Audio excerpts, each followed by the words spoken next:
Hello, Malden. How you doing today? This is Josephine. Let me tell you something. Again, what comes from the heart touches the heart. So again, how you doing today? I hope all is well for Malden and beyond. I have a guest today, Sharon Fillyaw. I always say her name wrong, but I pray that I got it right. How you doing, Sharon? I'm doing well, thank you. Oh, hello. So how are you holding up, Sharon, today? Well, it's a little tough because, it's so necessary to do, this sort of self-isolation. But for the good of the country and all of our citizens, it's important that everyone do their part and create and maintain social distance. It's very important. Oh, this is very important. I agree with you very much. So tell me more. Well, as you know, I specialize in senior health, or I should say more mature citizens. And as we're kind of bantering before the broadcast, how the muscles used for fall prevention also aid in fighting upper respiratory illness. They all kind of work together. And that's why maintaining health throughout your lifetime is so important on many levels. It is. So what are you doing at home and when you go out? Tell me what you're doing to protect yourself and others.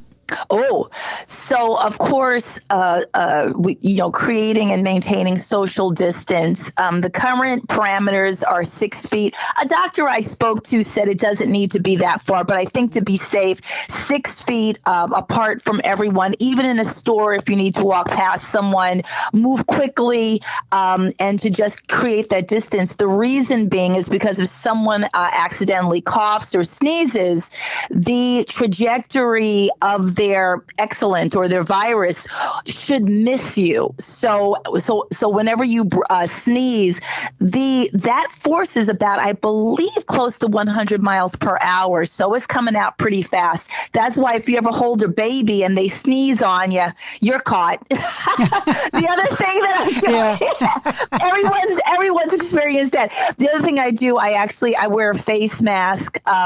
There are some people who say, oh, it's not necessary. I have a lot of medical professionals in my family. A face mask is good. It's a good thing.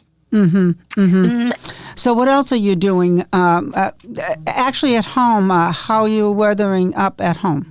Oh, that's interesting that you ask. Well, I actually am able to exercise at home. I'm able to exercise at home.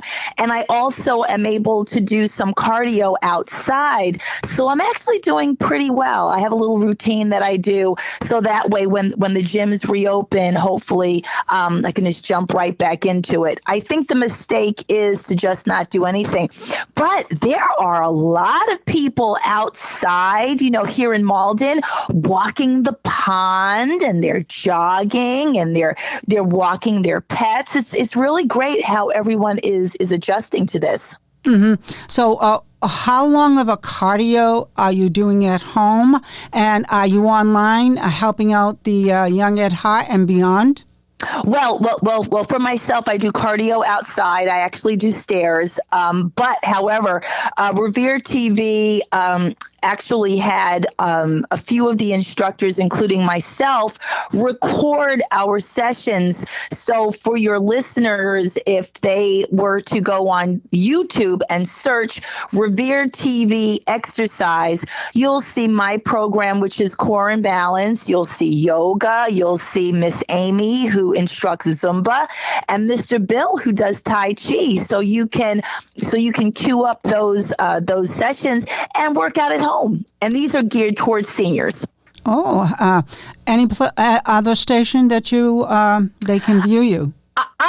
Not right now. So on YouTube, as I mentioned, if they pull up Sharon Fillyaw, Fillyaw, Revere TV, they'll be able to pull up the my Core and Balance session. It runs about 50 minutes, and I give the exercises. I also give modifications in case, say, you have an impinged shoulder. A lot of people have shoulder issues, but it's a nice workout to do at home. and I kept it very safe because obviously I'm not at home with you. So I had to sort of calibrate it so that all individuals could do it without fear of them being in danger in any way. That's wonderful to hear. I did take one of your classes. It was tough, right? It's a little tough. Yeah, tell us a little bit more of what you're exercising people can do at home. Can you give an example? Oh, yes. So one of the easiest things you can do is from your chair. Just get a nice straight back chair, and you can either slouch, you can bring the bum forward in the chair and slouch just slightly, makes it a little bit easier, or you can keep your bum against the back of the chair and do alternating knee raises. Now, what is important with any exercise, if you want to affect strengthening, is that you've got to push yourself into the zone where it's a little uncomfortable. So most people make the mistake when they exercise that they stop when they start to breathe a little heavy or their muscles start to tighten up. This is where you actually need to push just a little bit more. Unfortunately, and I mentioned this in my classes, you cannot circumvent that uncomfortableness if your wish is to affect muscle strengthening. And this is where a good trainer or a coach comes in. They're able to guide you into this zone where it gets a little uncomfortable, but not to the point where it's dangerous, and then kind of bring you back out again. And this is good for the young at heart and beyond. Yes. This is good actually for actually anyone. The knee raise, it involves what are called the hip flexors. The hip flexors is a complex of several muscles. When these muscles fail or get weaker, that is when you will shuffle. This is an inevitability. So the inability to bring your knee up and hold it is directly correlated to your ability to balance. Okay. Now, do you want to discuss any more about COVID-19 at this point? Well, I just wanted to bring up, because in my classes, part of what I do is that I explain so that people can also get a little bit of a rest. Some of the muscles that you use for balance are also used for breathing, So when a person suffers a cold or they have COPD or pneumonia, your lungs need help to breathe. Now, there are two components. One is biochemical, of course, the ability for your body to sort of get out that CO2 and at the lowest portion of the lungs, which is called the alveoli, you need to have the gaseous exchange of CO2 and O2. Now, this can be helped by your strength. You have muscles that are used for what is called forced exhalation and forced inhalation. When you're basically healthy, you don't really use too many muscles to breathe. You kind of, breathe through the nose and exhale through the mouth. You don't really use too many muscles. When you are compromised, you have what are called accessory muscles that come in to help. So, for example, when let's say you cough a lot, right? You cough a lot. You may get a little bit of a cramp in your side. Sometimes you may notice it, sometimes you won't. This is because the muscles that are used to cough, in part, are your internal and external obliques. So that is part of the stitch or that kind of pain you feel if you have a coughing fit. Now, let's say you have COPD. And your stomach and your core muscles are weak, your breathing is also going to be affected as well. So this is why taking regular walks and staying active is not just important for your leg strength and all of that, but it's also important for your breathing strength as well. Now, this sort of dovetails with COVID-19 because it's not, most people recover. Most people are able to come out of it.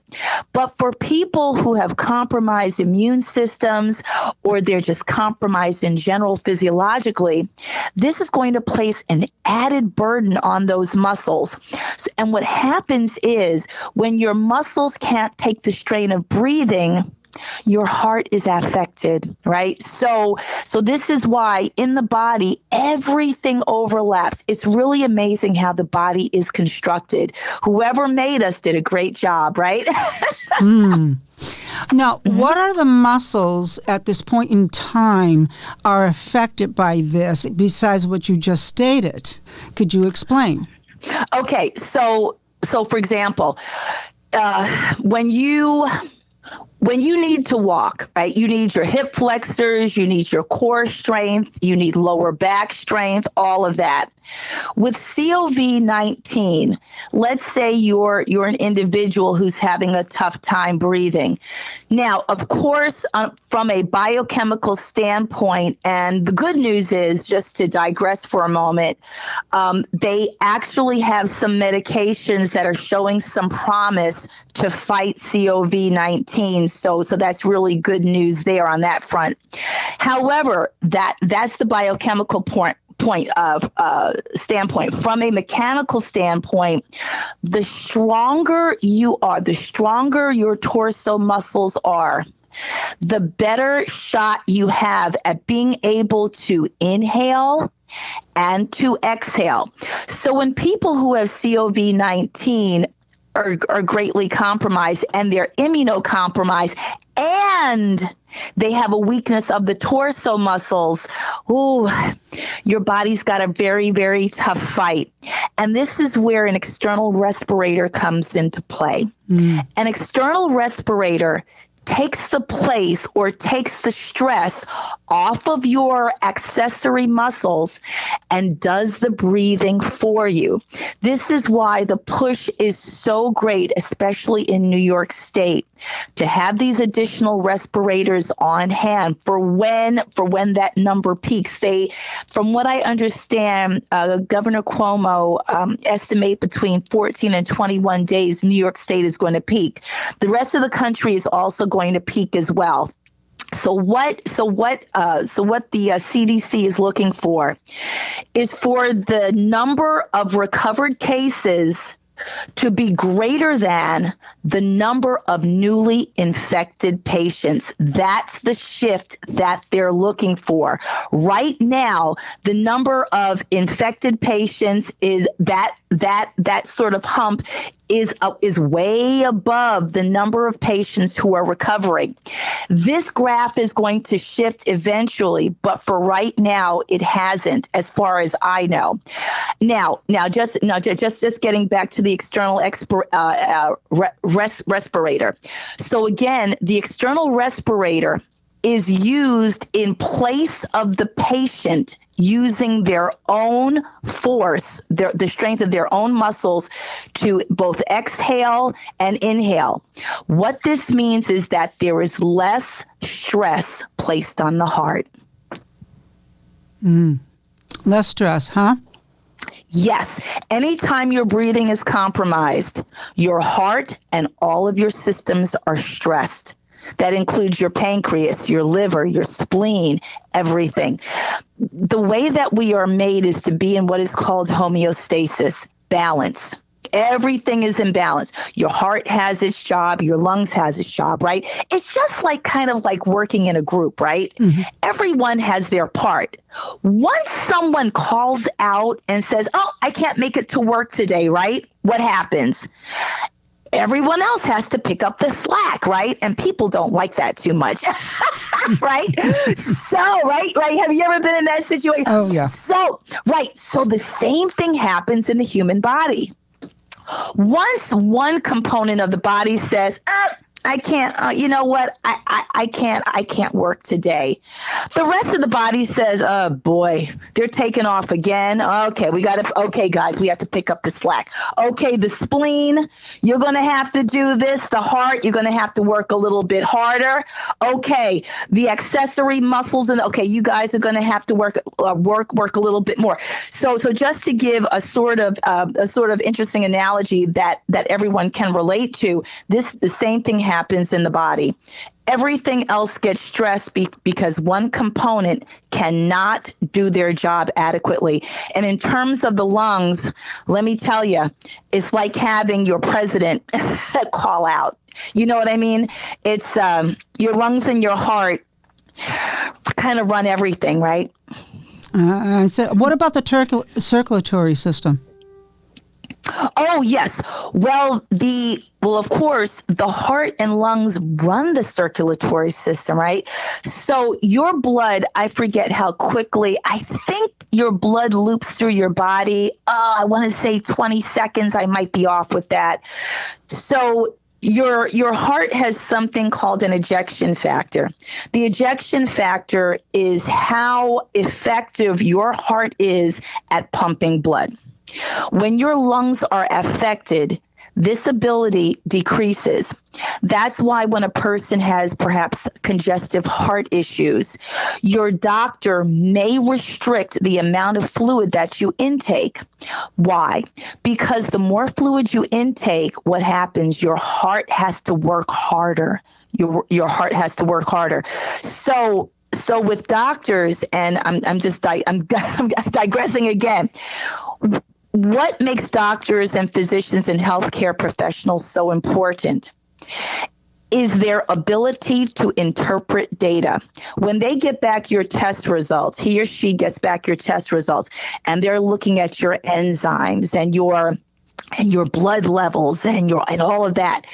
They're interpreting that data to best serve you. So this is why working with your doctor, getting regular checkups, doing your part, and staying healthy helps you. And for all of your listeners, if you have any issues with breathing, please don't wait.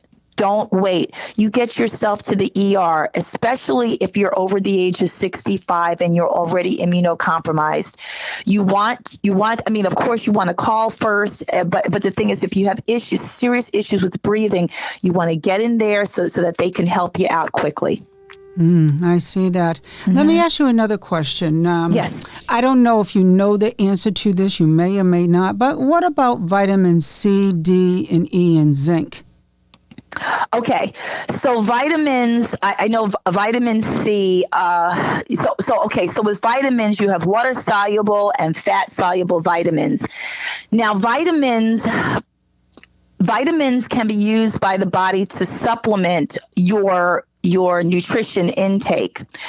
Now, depending on the vitamin, if you take too much of it, it will be excreted.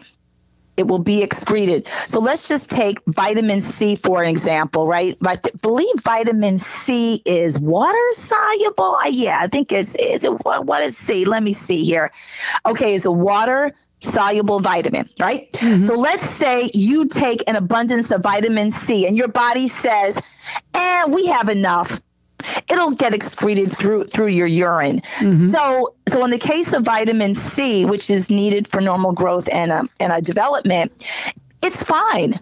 Now, there are certain vitamins that your doctor will tell you, okay, you need a little bit more vitamin D, especially here in New England.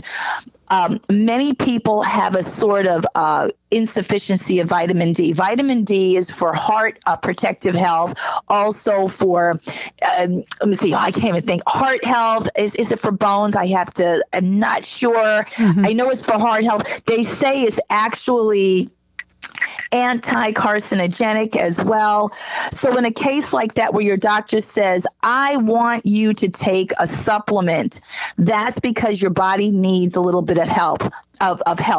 So, but depending on the vitamin, you should look at your diet as well you should look to your diet first to get your vitamins. If you need a supplement, I just think a really good multivitamin is great.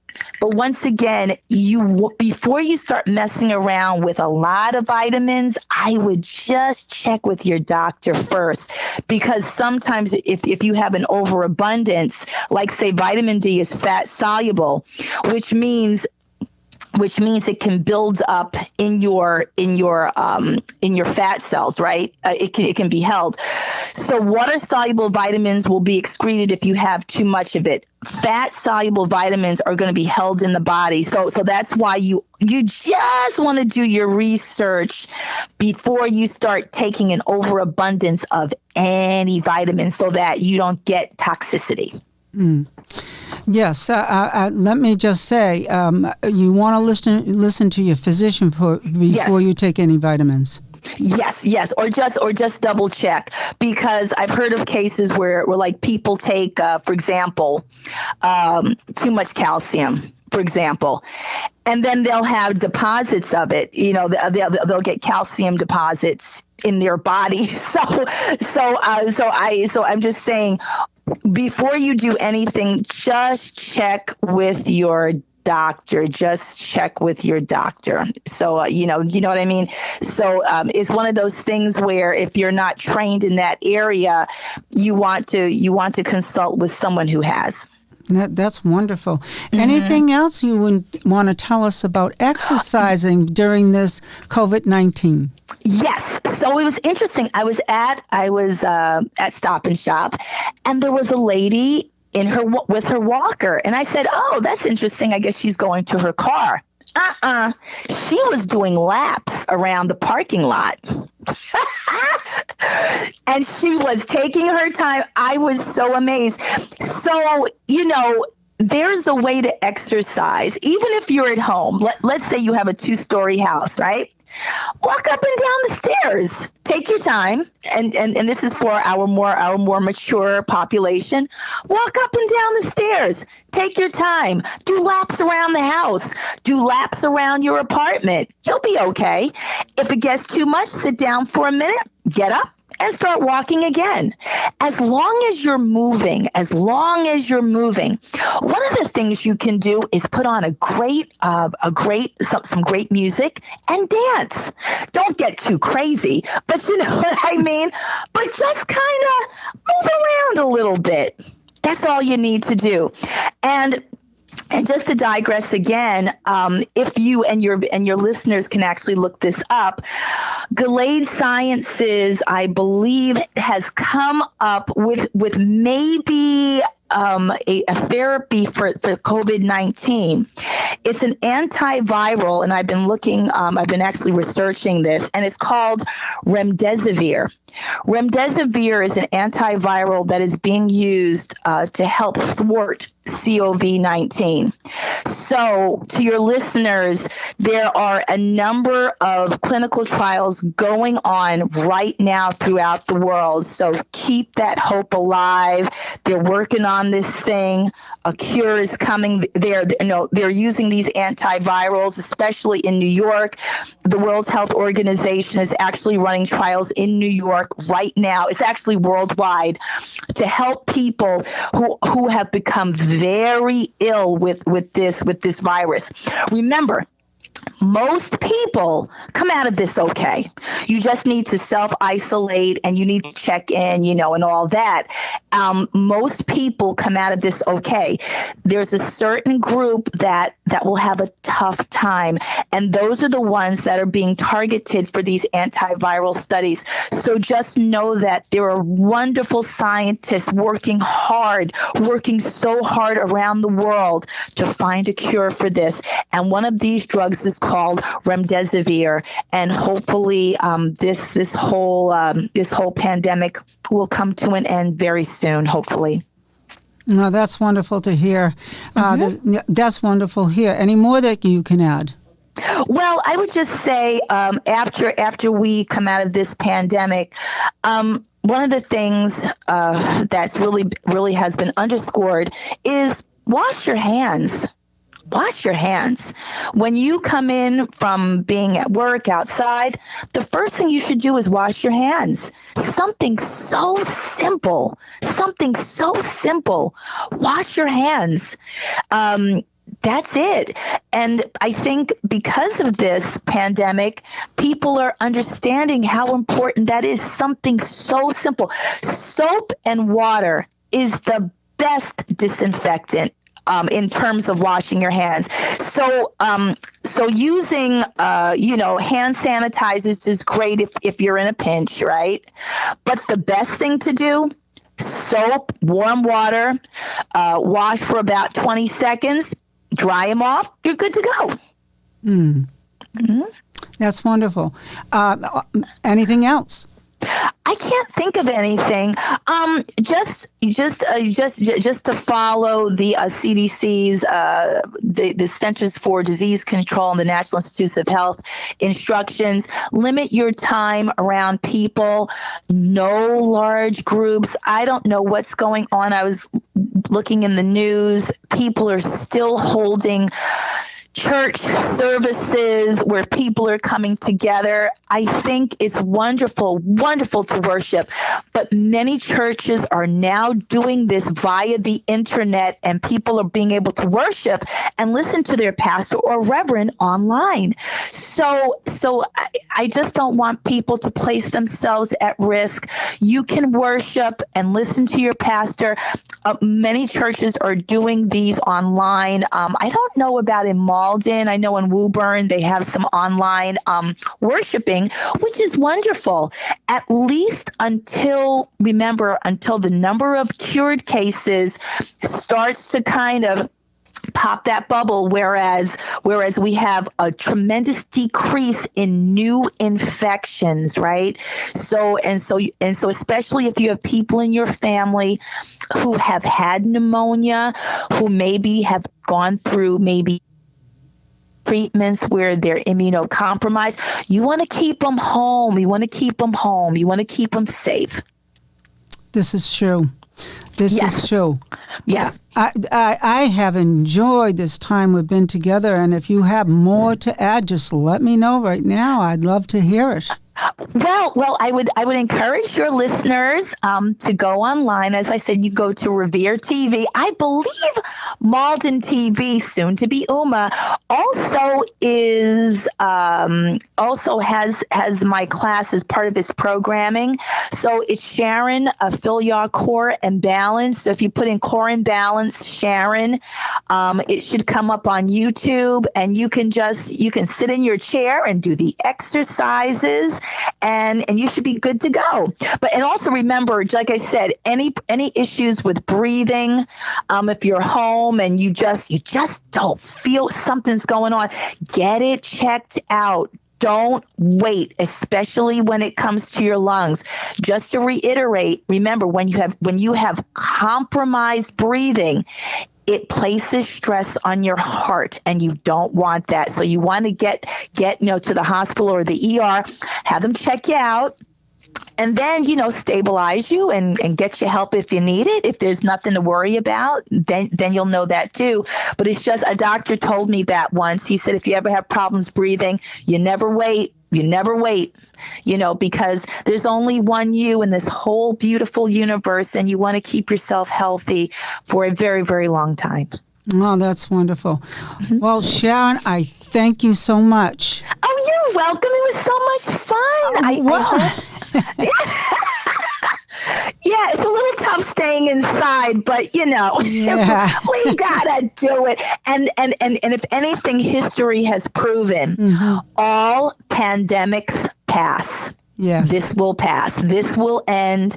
And maybe on some level, it'll make us a little bit more compassionate with each other. Yes, it does. I love hearing from you. We shall see each other again. Yes, we will. Thank you so much, Miss Josephine. It's always a pleasure. Take care, my dear. Love hearing from you. Oh, thank you so much. Talk to you soon. Bye-bye. Bye-bye. What comes from the heart always touches the heart. And I'm here to tell you, you can go to your website of your city, whatever city you're in. Here in Malden, it's MATV, I'm sorry about that, the city of Malden. And you can get information about COVID-19.